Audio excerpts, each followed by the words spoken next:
Hello everyone, and thank you for watching my channel. If you like what I'm doing here, please consider subscribing, liking, and commenting. It would really help the channel out quite a bit. Thank you very much. The CBS Radio Mystery Theater presents...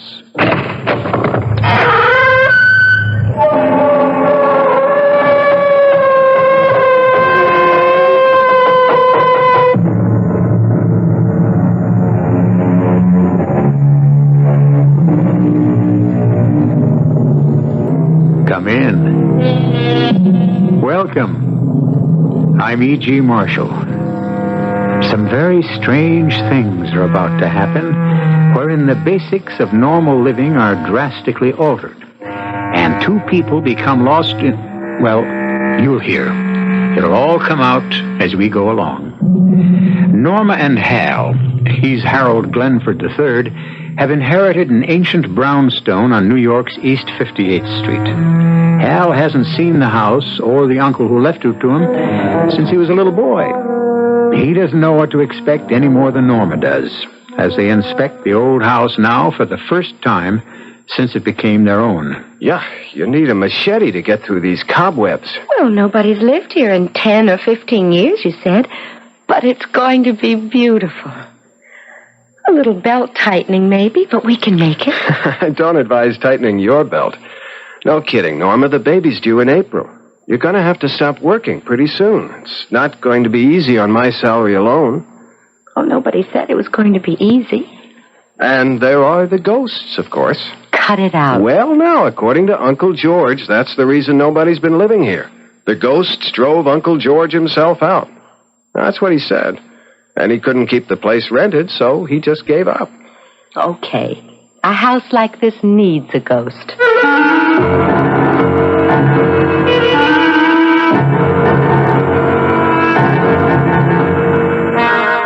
Our mystery drama, The Fatal Connection, was written especially for the Mystery Theater by Field and Farrington and stars Jennifer Harmon and Nick Pryor. It is sponsored in part by Contact, the 12-hour cold capsule, and Anheuser-Busch Incorporated, brewers of Budweiser. I'll be back shortly with Act One.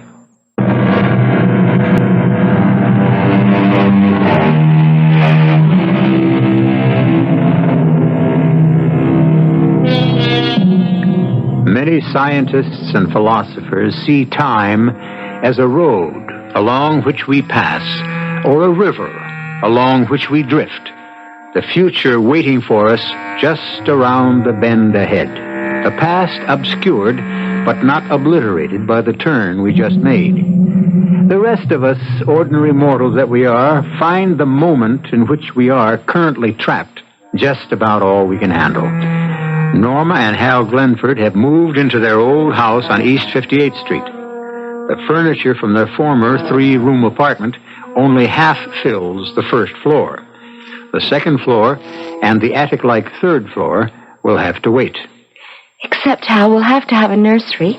You know, our baby's bedroom. You stand there, the living proof of it. And there's no place for it on the first floor, so we'll have to find a place on the second floor, right? Logical. Then our bedroom will have to be on the second floor, too, don't you see? I mean, we have to sleep on the same floor with the baby. Hey, you're right. I hadn't thought of it before. The back room on this floor makes a very small bedroom anyway. We could use it as a sort of, I don't know, music room or study or whatever. You make us sound very prosperous. We will be. Lawyers are always rich when they get a little older. I like the sound of that, Norma. Doesn't make any sense, but I find the simplicity of it comforting. So shall we go upstairs and see what there's for a bedroom and a nursery? Okay. I'll go first and clear away the cobwebs. Oh, we'll carpet this stairway. Later, of course. When we're rich. That's an old bedroom, as I recall. One of the doors is a linen closet. There are 5 doors, so that leaves just 3 rooms. One more than we need. Well, this would be all right for our bedroom. It's much nicer than the little room downstairs, don't you think? Okay, bedroom here. That takes care of us. Now about Junior. Hey, this door's locked. Well, just stuck, probably. No, it's locked. Why would anybody lock an inside door? That's odd. Where did I put that bunch of keys the lawyer gave us? In your jacket pocket, dummy. You think maybe there's a treasure hidden in that room? Or ghosts? It's been locked for a while.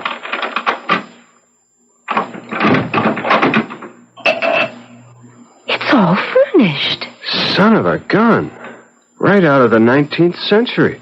It looks like what used to be an upstairs sitting room or something of the kind. Oh, Hal, just look at that secretary. It must be 100 years old, and it looks just as solid as... Oh, my gosh, a telephone. One of those old wall phones. I've seen pictures of them. Shouldn't it have a crank? Oh, I'd like to furnish the whole house just like this. You know, everything to match the house itself. I wouldn't change a thing in here. Well, I could live without the cobwebs and the dust. Well, I'll speak to the upstairs maid about it. Good help is so hard to come by lately, my dear. Have you noticed? Oh, I have indeed. It's the times, I'm afraid. Everything seems to be going to pot. What? Darling, would you believe it? The butcher today wanted 18 cents a pound for steak. Just plain old beef steak. 18 cents a pound. Well, we might as well eat at Delmonico's if it costs that kind of money to cook at home. Oh, let's, shall we? This evening? Well, why not? I'll order a hack. Excuse me, my dear. Operator, I'd like a hansom cab sent to 621 East 58th Street at once. At once, understand? We'll be going to Delmonico's. Let's go back downstairs where the 20th century is and see if there are any hot dogs in the refrigerator. Actually, though, I guess 18 cents was hard to come by in those days, as $2 is today. Not for old Grandpa Glenford, it wasn't. Great-grandpa, that would be. He was filthy rich. Was he the one who built this house? No, I don't know that he built it. He was the first Glenford to own it. Whatever happened to all that money? Gave it away. Gave it away? That's what my father told me. Maybe it was just a figure of speech. You know what we ought to have? We ought to have a bottle of champagne to break over the bow of the house, or the stern, or whatever they break it, if houses had them. Well, now, if you look in the refrigerator, just to the right of the meat drawer, you'll find a quart of excellent domestic champagne cooling. To be taken internally, though, not broken over anything. Oh, what a doll you are. Shall we have it now? Well, I thought after dinner, but if you'd rather... What was that? Well, it sounded like somebody at the door. Well, what's the matter with the doorbell? Honey, I don't know. Maybe it's broken. Maybe somebody likes the knocker better. I'll see who it is. Yes? What can I do for you? Your hansom cab, sir? For Delmonico's, I believe? It was a joke of some kind, Norma. Who played it if it was a joke? I mean, who knew you made that nutty pretend phone call upstairs? I don't see how it could be a joke. Well, then, a coincidence. There are hansom cabs still operating over at Central Park. Oh, sure. And one of them just happened to drive all the way across town. And as long as it was in the neighborhood, the driver just thought he'd knock at our door and tell us our cab was here to take us to Delmonico's. Oh, come on, Hal. Well, okay. You explain it. I can't. That's what's bothering me. Well, you don't think... No, you surely don't think... No. No, of course I don't. What did the driver say when you sent him away? Well, something about it was a funny mistake for the office to make if I didn't order a hansom. He was grumpy about losing a fare. Did he look like a real hansom cab driver? I mean, did he look like somebody you've seen driving a hansom around the park today, or was he, well, you know, dressed like the real old-timey ones? I didn't really notice. Look, now, why don't we just forget him? Why don't we just have dinner and see what's on TV and drink our champagne and go to bed? I've got to go to work in the morning, even if I do live in a mansion. Especially since I do.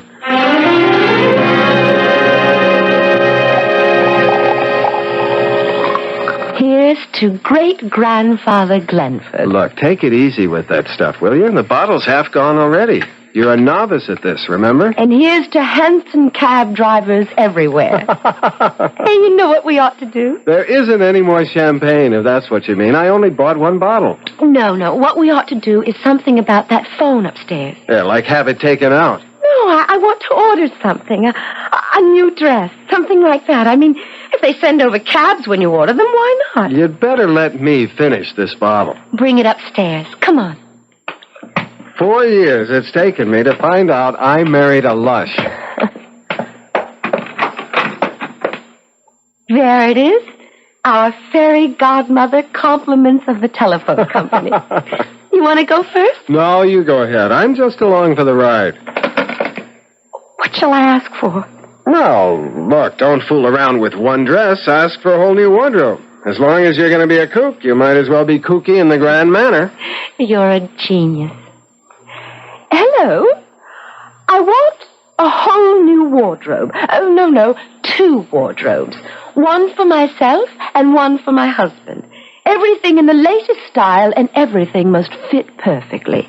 Oh, and have everything finished and delivered by the time I get home from work tomorrow afternoon. That's, I guess, it for now. You want to order something, Hal? Well, sure. Why not? Here, give me that.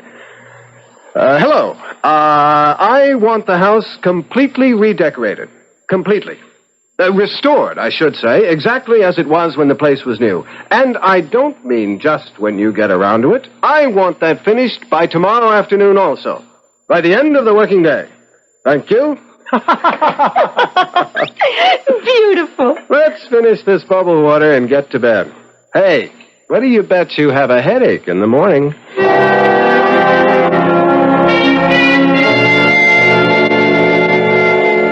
You'd have lost that bet. No headache. All I want is a cup of coffee, though. Me too. That's all we have time for anyway. Well, pick me up after work this afternoon. Sure. I may be a little late, though. That's okay. A secretary's work is never done.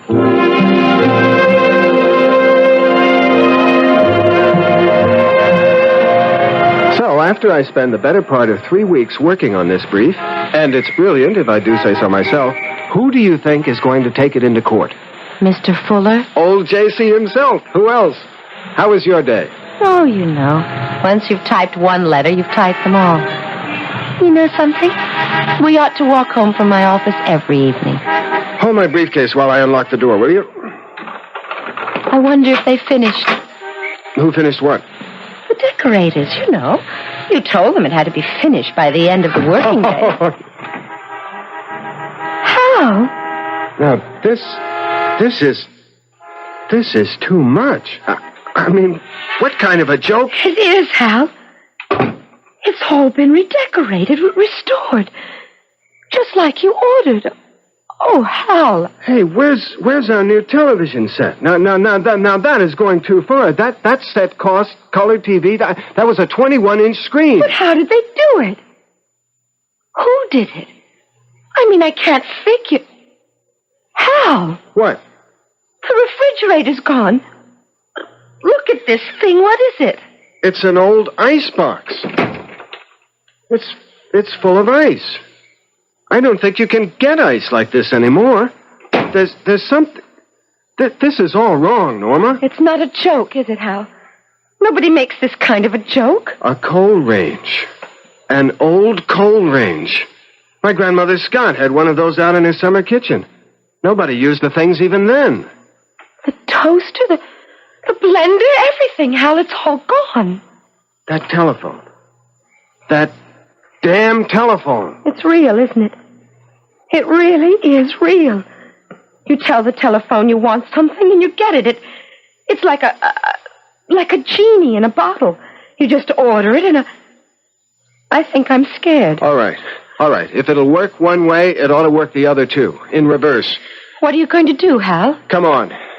I'm going up there and I'm going to tell that lousy telephone to put our own stuff back in this house and then leave us alone. That's what I'm going to do.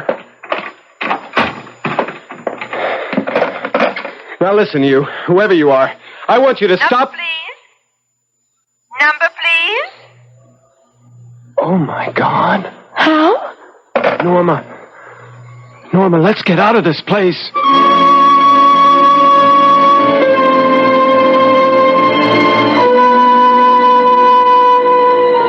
a telephone, redecorate and completely restore a 19th century house, and all in the course of an 8-hour day? It seems impossible, doesn't it? And yet there it is. And somebody did it. Or something. We'll look into it further when I return shortly with Act 2.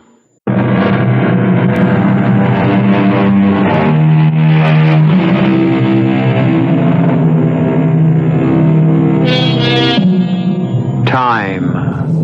One of the many things we still don't understand about our universe.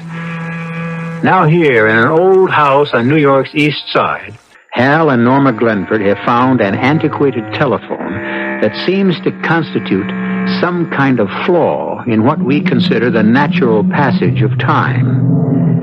At least in the incredibly short objective space of 8 hours, the house has somehow become its original 19th century self. The past, if Hal and Norma can believe what they see and hear, has been trapped within its walls. The eeriness of it has sent the two of them frightened out onto 58th Street. It's so quiet out here. And so dark. I don't remember it being this dark before. Well, we haven't been around this neighborhood much at night. I guess east of First Avenue, the city just doesn't waste money on bright lights. Let's walk up that way, Hal. Right now, I don't want to go back into the house. Okay. Up toward 3rd Avenue or Lex? You know, I don't think I ever heard New York this quiet before. East side, west side, day or night. It's like a tomb. Hal? Hal, do you hear it? I don't hear anything, just... Now do you hear it? Well, yeah, I hear something like a... It's like a... It sounds to me like an L train. A few blocks away, like the 3rd Avenue L. Which was torn down. When? 15 years ago. Well, listen to it. Hey, this I've got to see. But Hal, if it's the old 3rd Avenue L, then that means that everything... Oh, everywhere... no, listen, we don't know what it means. Some nostalgia freak with a recording, probably. Something like that. Come on, let's go see. Now, if that isn't an L stopping, I've never heard an L stopping. Well, you haven't in a long time. But I've heard plenty of them when I was a kid. Wait a minute, Norma. What do you hear now? A horse. Don't tell me that's not a horse. That sure sounds like one. Mounted cop, most likely, or maybe that same nostalgia buff. If that's a recording, then it's some recording. I've never heard a record. Now, wait a minute. Wait. That horse is no recording. It's either a mounted policeman or... There's your nostalgia buff. All 4 hoofs. Well, some companies must still use horses. You know, late at night. And... It's not that late. Anyway, look what's in the wagon. I see them. Those big milk cans. They used to... Well, look, I don't know. Maybe they still use them. I'm scared. Well, it's spooky, I admit that. So still and no traffic except that horse and wagon? Well, look, Norma, there's got to be a logical explanation. I mean, if there's not, what's happened? Have we lost our minds? Oh, no. Well, no, Norma, don't get upset. No, Hal, that's not what I mean. Look up there. Up where? At the light. The street light on the corner. It looks like a... It's a gas light, that's what it is. I think maybe we ought to get back to the house and see if we can't get organized. It's back there, too, Hal. Okay, but if everything's gone back to the 19th century or something, let's at least go back and face it in our own home. If we still have a home.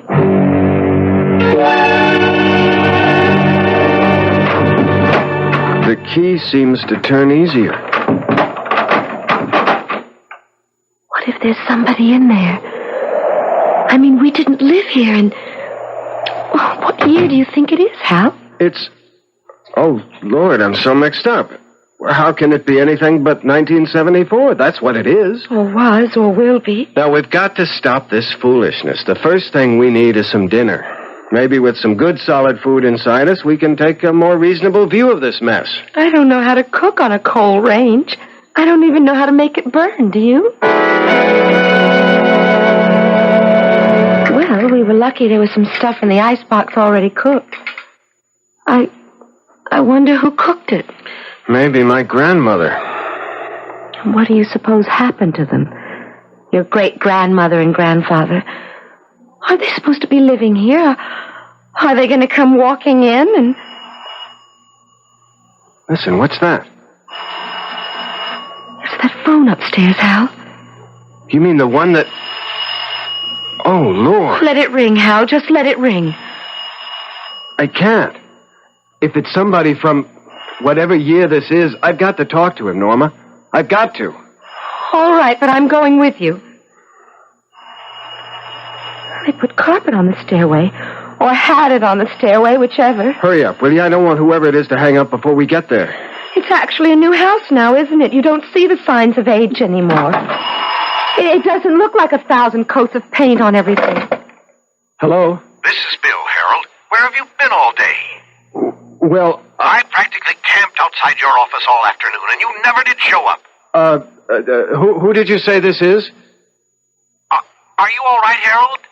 It's Bill Voigt, your partner. Oh, yes. Yes, of course. I was wool gathering. I guess you were. Listen, I've got to talk to you bright and early tomorrow morning. You're in a jam, Harold. A jam? Well, can't you tell me about it now? You'd better get in here tomorrow for your own good. It's nothing to do with me, but for your own good. Oh, well, if it's that important... It is. It's to you, Harold, not to me. To you. All right. Thanks for calling, Bill. What was that about a jam? He didn't say. But you want to know something weird? He thought he was talking to my great-grandfather. That man called me Harold, and that was his name. I can't remember anybody ever calling me Harold my whole life. He thought he was talking to my great-grandfather. I can't see. How did they read by these silly gaslights anyway? Oh, there's an oil lamp right there on the desk. I think they used oil lamps to read by at night. The gas fixtures are all up on the wall. Well, do you know how to light one of these things amid the lamps? Well, just take the chimney off, or the glass thing. Then you hold a match to the wick like a candle. Because if this is my great-grandfather's desk, I mean, the way he left it only yesterday, I want to know what's in it. Is this what you mean by the wick? Yes. Do you think we'll ever get back, Hal? I don't know if I could stand it stuck here forever. There's no way of knowing, Norma. Everything's written in longhand. This looks like a deed of some kind. Most likely for the house. No. My gosh. What? This is a deed to an office building on Fifth Avenue. Way downtown, but that's where the action was in those days. These days. Your great-grandfather owned an office building? I told you, he was loaded. There goes that lousy telephone again. Don't answer it, Hal. Look, you can come with me. It's no good just letting it ring. It's got to be somebody important. There weren't many phones in those days. These days, damn it. Only rich people could afford telephones. It'll just mix things up all the more, though, answering it. Look, it's our only contact the way things are. I wish. Oh, it's no good wishing. Hello? Hello. Mr. Glenford? Yes? This is Maud Spencer, Mr. Glenford. Is Norma in? Just a minute, I'll see. Norma, do you know a Maud Spencer? I don't know anybody here. She asked for Norma. Norma. Now, maybe it's a link of some kind. You'd better talk to her. Oh, Hal, I don't want to talk on that thing. Look, this could be the breakthrough. Here, talk to her. Hello? Norma, my dear. We were all expecting you at Sarah Aldrich's tea this afternoon. I do hope you're not sick. Sarah who? Aldrich. Sarah Aldrich. Well, you were invited, weren't you? Sarah said you were. Oh, well, Yes, I guess I was. I mean, yes, of course I was. I've been having these spells, you know, headaches and that kind of thing. Oh, dear. No trouble about your delicate condition, I hope. Well, it's related, I guess. Nothing to be concerned about. I'm just supposed to get a lot of rest, you know, stay at home and take it easy. Oh, dear. Is there anything I can do? I'll come and see you tomorrow afternoon. No, don't do that. What? I mean, I'm sorry. I didn't mean it the way it sounded. All I meant was I'm perfectly all right. I really don't need a fuss made over me or anything like that. It just isn't necessary. That's all I meant. Well, I'm sure I have no wish to intrude where I'm not necessary. I wish you wouldn't. Hello? Hello? She hung up. It wasn't anyone you know? No, I was supposed to have gone to Sarah somebody's tea this afternoon and didn't show up. Well, it could have been the breakthrough. One thing. Whoever was supposed to have answered this phone is called Norma, and she's pregnant. I'll tell you this. My great-grandfather was not a very popular man. How do you mean? Well, if he had any friends, they sure didn't write to him. These letters are all from people who hated his guts, claim he stole them blind. Stole? Do you think it's true? I'm beginning to believe that old Harold Glenford Esquire was mixed up in some pretty shady enterprises. What kind of shady? Kickbacks, near extortion, character assassination, embezzlement, or something very like it. If a third of these letters are right, you name it, and old great-granddaddy Glenford was into it. Oh, that's shocking. Listen, you want to hear one? I'm not sure I do. Glenford. This guy signs himself James Blakely. Glenford. You are unfit to breathe God's pure air. The ways of God are beyond understanding, but justice is inevitable either in this world, which you befoul, or in the next, where, never fear, the punishment you deserve has been prepared for you. To hasten you into that world would be an act of the highest nobility. If I do not do the deed myself, rest assured that another will in good time. Wow. A sample. Only a sample. How?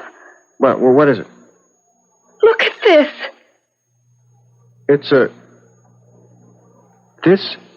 This is a picture of you and me. That sure is what it looks like. But in those clothes? Where did you get this? In this desk drawer. Look on the back. Mr. and Mrs. Harold W. Glenford on the occasion of their wedding, June 1894. And look at those signatures. Except for a couple of curlicues, they're yours and mine. I can't help it, Hal. I'm scared. I don't see how it's possible, but it must be. I have somehow become my own great-grandfather. Not only that, but you're my great-grandmother, and that child you're carrying, due to be born next April, is my grandfather.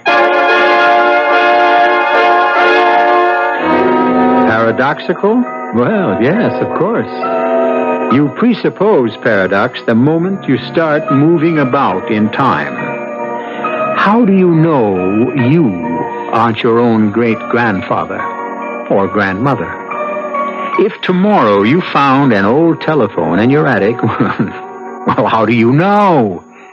I'll return shortly with Act 3.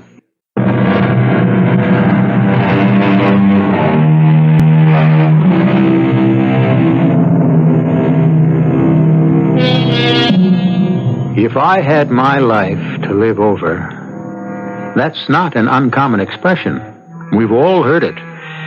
But have you ever heard anyone say, if I had my great-grandfather's life to live over? That's exactly what has happened to Harold Glenford, if his conclusions are correct. He has not only gone back in time to his great-grandfather's day, but he has also taken on his great-grandfather's identity, and the wife he loves is now, as he must believe, his own great-grandmother. a situation of many complexities. Hal has broken open the strong box he found in old Harold Glenford's desk and has gone quickly through its contents. Well, there's one comfort. If we actually are my great-grandfather and grandmother, we're very rich people. What difference does that make? A lot. If we're stuck in this time. I want out, rich or not. Well, honey, so do I, of course. But there are securities and deeds in this strongbox representing well over $1 million in assets. And $1 million was really worth something in 1897. Is that when it is now? Mid-November of 1897, according to the dates on those letters I read. How can't you do something about it? What? Invent a time machine? Look, I don't know. Maybe it'll just happen. Like the other time, only in reverse. Norma, I'm sorry. That's the best I have to offer. Meantime, I think we ought to get some sleep. Sleep? In the middle of a thing like this, sleep? Try to, anyway. I wish we had that bottle of champagne we drank last night. Oh, Lord. It wasn't last night. The grapes that went into that champagne haven't even been planted yet.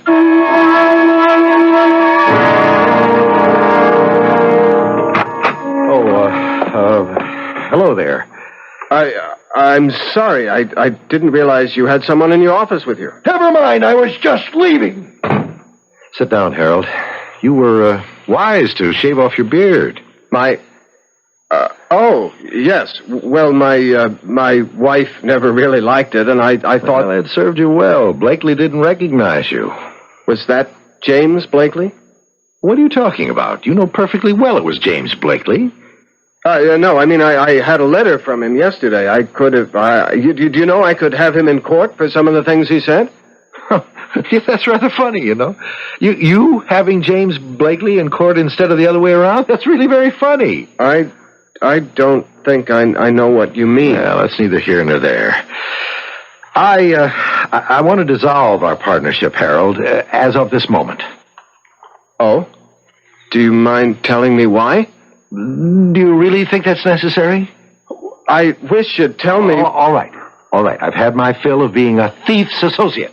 Now, wait, just I a know. minute. I took my share in the beginning. You're not the only fool in the room, but I'm through with it now. And thank God I had no part in the Blakely thing. All right. I was checking things over last night, thinking things over. Some of my business tactics have been, all right, shameful. I admit that. But I decided last night to change things. I mean, no shady dealings of any kind from now on. I see. Change things. And make restitution? Well, where it's reasonable, where it's possible. Without costing you money, you mean? I don't believe you, Harold. Not for a minute, I don't. How are you going to make restitution to Jim Blakely? I don't... Would you mind refreshing my memory on the Blakely thing? Oh, now, really, No, Harold? I've been Lately, I've been reassessing. I've been reevaluating, and there are just so many details. I'd just like to hear the Blakely affair clearly stated. Objectively, you know. Oh, nonsense. Well, all right, if you want to hear it all over again, if you really want to wallow in that miserable can of worms a second time. Please, Bill, it would help me. Well, Blakely came to you in the first place, looking for a handout. On the tape, granted. I'm sure you haven't forgotten that. No. You were still under 30 at the time, but you were already under my guidance, damn it. That's what I hate. You were already a power in the construction industry. Blakely was sure you gave kickbacks, and he wanted one. Then he was as much to blame as I if he came to me. At the time, you managed it so that you had his signature on a dozen damaging documents. And you never signed so much as a letter to him. You remember that? Well, you've always worked that way, and you gave him a low bid on that job, and good value, too. The State Parks Commission building, wasn't it? I don't remember. And Blakely got a promotion because of it, and another, until he was made State Highways and Buildings Commissioner. It wasn't until then that you started blackmailing him. Blackmail? Well, it's not an uncommon practice to... and you bled him white. No more kickbacks, but every contract out of Blakely's office has gone to you for... What's it been, 2 years now? Well, if I put him where he is in the first place... They've caught him, Harold. He's going before a grand jury next week, and they'll indict. He's finished. There isn't a shred of evidence against you except his word, which, of course, isn't worth a tinker's damn now. You never signed a thing, did you? A man who signs damning documents is nothing more than A fool, like Blakely. Well, does that refresh your memory? It puts things in perspective. Well, as I've told you, I'm very happy that I had anything to do with the Blakeney business. Right now, he's thinking about killing you. No, seriously. That was just what he was telling me. Oh, God. What's the matter? Nothing. I just remembered something. I'll have to leave now. There's something I must do. But before you go, about dissolving the partnership. I don't know how you feel about it, but Anything you say. Anything you say. It doesn't matter. We'll do it any way you like. It isn't important now. Hal? Oh, Hal, I'm so glad you're home. Yes, listen, we have to get out of here. So awful, Hal, being in a place you're so terrified of and being even more terrified of leaving it. I've never in my life... Norma, we have got to get out of here. Out of here? Where to? I mean, altogether out of this time. We've got to get back to the 20th century. Hal, something's happened, hasn't it? No. Yes. Norma, there's no time now. Let's try the telephone again. I want to know. Tell me, Hal. Tell me. Number, please. Listen, I want you to get off the line. Do you understand? I want you to just unplug yourself or whatever it is you do and just get off the line. Just for a minute or two. Will you do that, please? Number, please. Oh, for God's sake, shut up. If you can't get off the line altogether, at least shut up. Don't talk. All right. Listen, you, whoever you are, we have had enough of this nonsense. We want to go back to the 20th century, and we want to go back now. You're the one who got us into this mess. Now get us out of it. Do you hear me? Number, please. Damn! Hal, what are you doing? Pulling the wires out of the wall, can't you see? I'm trying to get this lousy telephone back the way it was when we first moved in here. All right. Can you hear me? You in there in your damn stupid telephone? I want you to put us back. Do you hear me? We didn't ask to be brought here. We're not responsible for anything that happened before we got here. We want to go back. You can't punish me for something my great-grandfather did. Do you hear me? All right, don't answer. You don't have to answer. Just do it. I don't know what else I can do. Hal, the phone isn't hooked up. You pulled the wires out of the wall. It wasn't hooked up before when all this started. Maybe it'll work. Maybe it'll get us out of here before... Before what, Hal? Okay. Come on downstairs. I guess you'll have to know. And he's threatening to kill me. Blakely is. That's what my great-grandfather's esteemed partner told me this morning. Well, then what are we sitting here for? We have to get out of this house. It won't do any good, Norma. It will. There must be 1,000 places to hide. You're just a sitting duck here. No, there's no hiding place but the 20th century. Back where we're really Hal and Norma Glenford. There's no hiding place at all in this century. I just don't know what you're talking about. The thing is, I remember now. I remembered while I was sitting there in Voight's office. Remember what? I remembered hearing my grandfather... Was he my grandfather or my son? I remember when I was just a little boy hearing my grandfather telling my father about it. About what, Hal? My great-grandfather was shot to death by a business associate. By a man he'd cheated, ruined. That's what my grandfather told my father. All right. That was your great-grandfather. But it's already happened. To whichever one of us was here, it's already happened. It can't be changed. I don't believe any of that. I don't. I want you to do something. I've done all I can do. It's up to that telephone upstairs.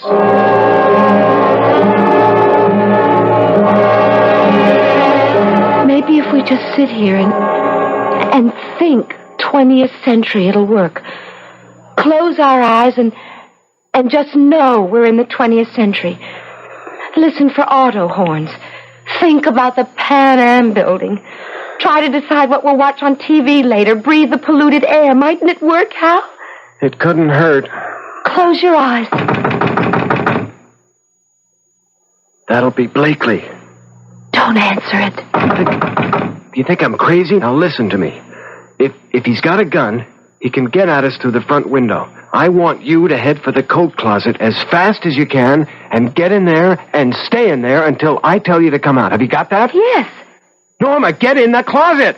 No. Not as long as you... Get down, Norma, get down on the...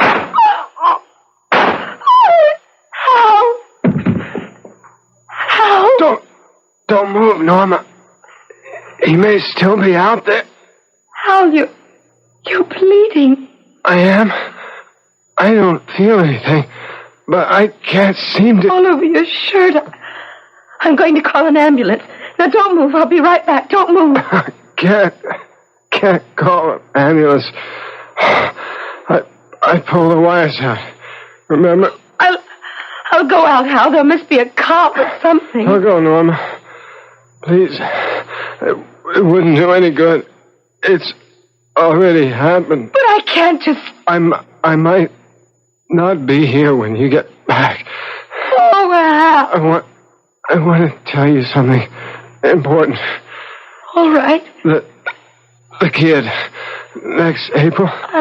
I'll name him Harold and I'll call him Hal. No. Anything but that. Anyway, his name was Edward. My grandfather. Hal, don't you think I ought... No, tell Edward. Tell him when he's old enough. Understand? Tell him get rid of the money. All of it. Dirty, filthy, dirty money.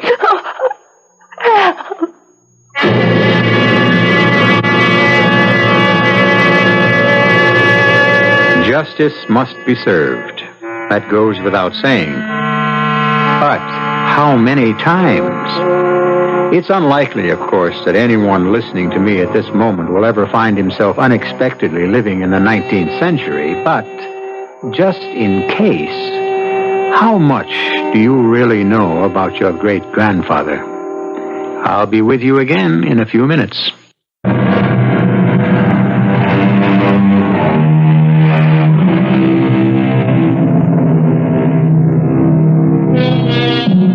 Young Edward Glenford, Norma's baby, was born in April 1898 and lived a long and, in some respects, fruitful life. He never made much money, but he gave away several millions of dollars, according to the instructions left by his father.